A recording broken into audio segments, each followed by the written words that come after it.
अन्ना उस समय आपको कौन सी हीरोइन ज्यादा मतलब अच्छी लगती थी आपको?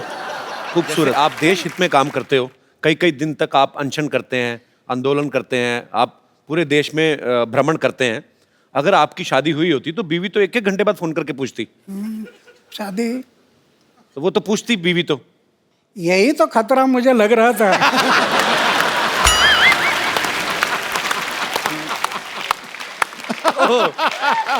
और इसके कारण मैंने तय किया कि शादी नहीं करना। ओहो। और दूसरी बात यह है 79 ईयर के इस उम्र में जी। बैचलर रहते हुए भी इतना भी दाग नहीं जीवन में, इतना भी है। वाह क्या बात है। ये भगवान की कृपा है। अगर दाग लग जाता मेरे जीवन में तो इन लोगों ने मुझे तोड़ मोड़ देना था। वाह। आज कुछ नहीं कर सकते, कुछ नहीं कर सकते। अन्ना एक बात और जहन में आती है, मैं बच्चा हूं, आपने पूरी दुनिया देखी है। जैसे मैंने भी अन्ना अभी शादी नहीं की, मतलब करनी है मुझे। करना है? हाँ करनी है। मेरा दिल करता है। ओ, पर मैं जी मेरे जैसा रहना तलवार के धार पर चलने से कठिन है। ये तो है। बहुत, ये मन बड़ा चंचल है, कब धोखा देगा पता नहीं। सही बात है। अच्छा ना, लेकिन हमारा जो समाज है, जैसे आपने निर्णय लिया कि मुझे शादी नहीं करनी है, लेकिन रिश्तेदार जो होते हैं ऊपर से ज्यादा प्रेशर करते हैं, तो आपके रिश्तेदारों से कैसे बचे फिर आप? बहुत हुआ। अच्छा। माँ एक लड़की अल्लाह कराते हैं दिखाने के लिए। अच्छा। मैं बोलता ये पसंद नहीं है। अच्छा। दूसरे आया, पसंद नहीं है। मतलब देख लेते थे आप? रिश्तेदार भी कई लड़की दिखाने के लेकर आते हैं। अच्छा। मैं बोलता पसंद नहीं है। ये लोग सब कहने लगे इसके दिमाग पर कोई असर हो गया। अच्छा। ये पागल होगा। वो उस टाइम पर उन्होंने मुझे पागल में निकाला, ये मेरे लिए अच्छा हो गया।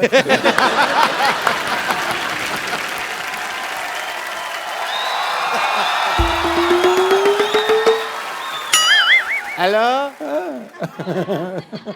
हेलो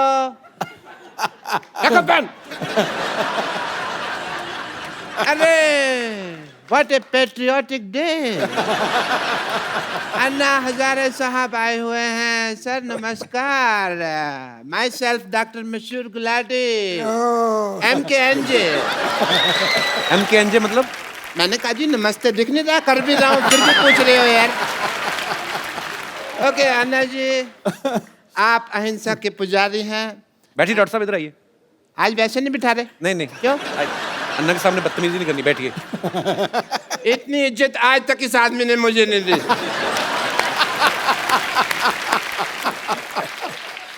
आपका रौब तो है, मानना पड़ेगा। आप अहिंसा के पुजारी हैं and I must tell you Anna Sahab, मैं भी बहुत अहिंसा को मानता हूँ, पर मेरे को लोग मारते हैं, मैं उनके ऊपर हाथ नहीं उठाता। क्योंकि मेरा हाथ पहले मरोड़ देते हैं, मेरा उठता ही नहीं। Anyway, अन्ना जी, मैं आपका बहुत बड़ा फैन हूँ। मैंने आपके जैसा सच्चा ईमानदार इंसान नहीं देखा कभी जी।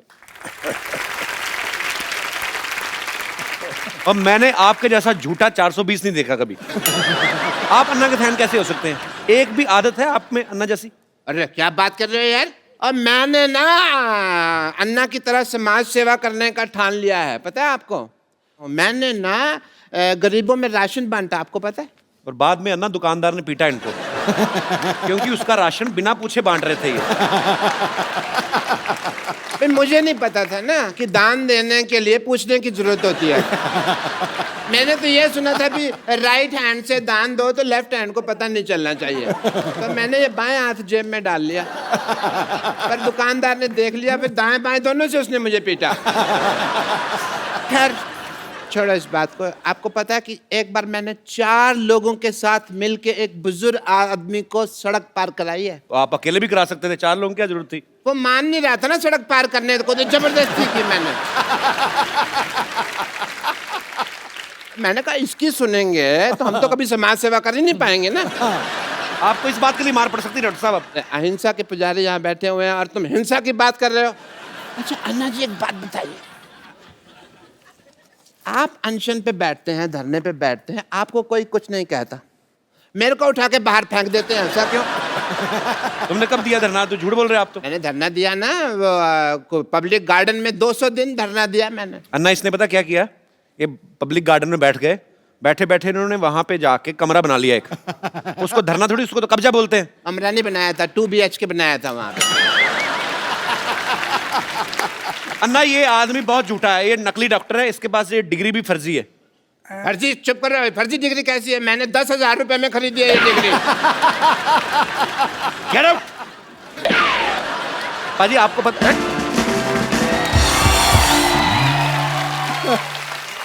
आप सबको पता ही होगा, पर मैं फिर भी बताना चाहता हूं कि अन्ना के ऊपर एक फिल्म बन रही है जिसका नाम भी अन्ना है। अन्ना, देश सेवा करते करते आपने तो खैर, आप तो दिल से कर रहे हैं, पर आपने कभी सोचा था आपके ऊपर कभी कोई फिल्म बनाएगा कोई डायरेक्टर? एक फकीर आदमी उस पर ऐसे फिल्म बनेगी ये मुझे सपना में भी कभी नहीं लगा था। लेकिन जो काम खड़ा किया है जी वो पूरे देश में फैल गया था। जी। और हमारे जो रविंद्र जैन के भाई है मनेंद्र जैन जी। उनको लगा कि ये काम समाज के सामने जाना बहुत ज़रूरी है, बहुत जरूरी है। जी वो मुझे बताने लगे कि ऐसे ऐसे फिल्म बनानी है। जी और उसमें जो काम करने वाले लोग हैं जी। इन्होंने इतना मेहनत किया। मैं फौज में था, बर्फ में रहा, 7 साल बर्फ में रहा, जी तो मैंने 6 डिग्री माइनस हिमालय में उधर जाकर इन्होंने शूटिंग किया। तो ऐसे कई जगहों पर जो काम हुआ वो जनता देखने से उनको जरूर इसमें प्रेरणा मिलेगी, नव युवकों को प्रेरणा बिल्कुल मिलेगी। बिल्कुल। आप फिल्में वैसे देखते हैं कभी अन्ना? अभी मैं फिल्म नहीं देखता, पहले देखते थे? पहले तो देखता था। मेरी उम्र थी 13-14 साल की, तब मैं फिल्म देखता था। अच्छा। और भाई ऐसा देखता था कि नया फिल्म का फर्स्ट शो, अरे क्या बात है! अगर फर्स्ट शो चला गया तो मुझे इंटरेस्ट नहीं आता फिर। क्या बात है, सबसे पहले देखनी है उस टाइम पर। अन्ना, मैं आपको कुछ फोटोग्राफ्स दिखाऊं, आप पहचानेंगे कौन है? ये है अन्ना टीवी में, इनको पहचानते हैं आप? हाँ, दिलीप कुमार जी है। अरे क्या बात है! और दूसरी एक और दिखाइए। अन्ना, इनको पहचानते हैं आप? ये उस टाइम पर इतना नहीं थे। इनका नाम पता है आपको? हाँ, नाम तो अभी भूल गया है, पर मैं जानता हूँ। अन्ना, ये शाहरुख खान है। शाहरुख खान। शाहरुख खान है। अन्ना, इनको पहचान रहे हैं आप? वैजयंतीमाला है ये। अपना वो दिलीप कुमार और वैजयंतीमाला साथ में थे ना फिल्म जी में। जी जी। नया दौर में कौन थे? नया दौर। क्या बात है, नया दौर में। जी। और दिखाइए। अन्ना, इनको जानते हैं आप?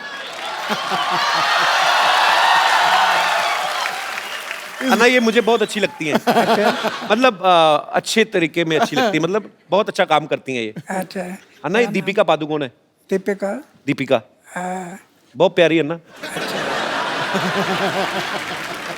ओके। पर अन्ना, उस समय आपको कौन सी हीरोइन ज्यादा मतलब अच्छी लगती थी आपको, खूबसूरत? नहीं, उसमें क्या है, ये जैसे हीरोइन है तो मैं उनका काम पर देखता था, उनके हाव भाव, उनके एक्टिंग, वो मुझे जो पसंद आते थे। जी। देखने के लिए अच्छे लगते, ये मुझे अच्छे नहीं, उनका काम। कप्पू! और कप्पू! हे कप्पू! क्या है?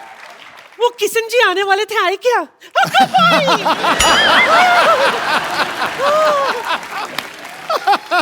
असं कसं? नाही, किती वेळ लावला तुम्ही माझ्या दारावर यायला? क्या बोली नानी? कितना वक्त लगा दिया मेरे चौखट पे आने के लिए? नानी, ये अन्ना हजारे जी हैं। दुनिया के लिए। मैं तो उनको तब से जानती हूँ जब ये किशन बाबूराव हजारे हुआ करते थे, है ना?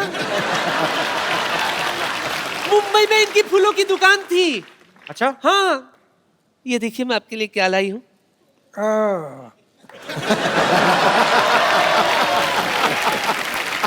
आपको याद है मैं रोज आपकी दुकान से एक फूल खरीदा करती थी?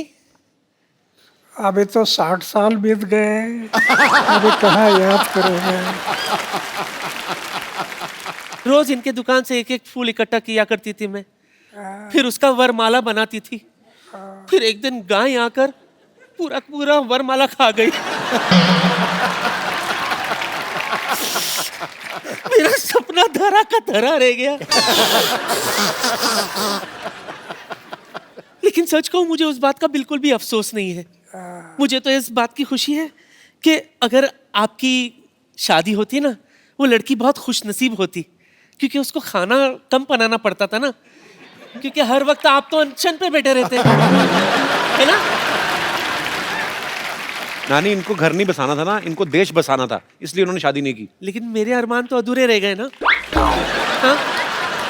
Anyway, मुझे इस बात का बहुत अफसोस है कि मैं आपकी नहीं हो सकी, लेकिन इस बात की खुशी है कि आप देश के हो गए। हाँ,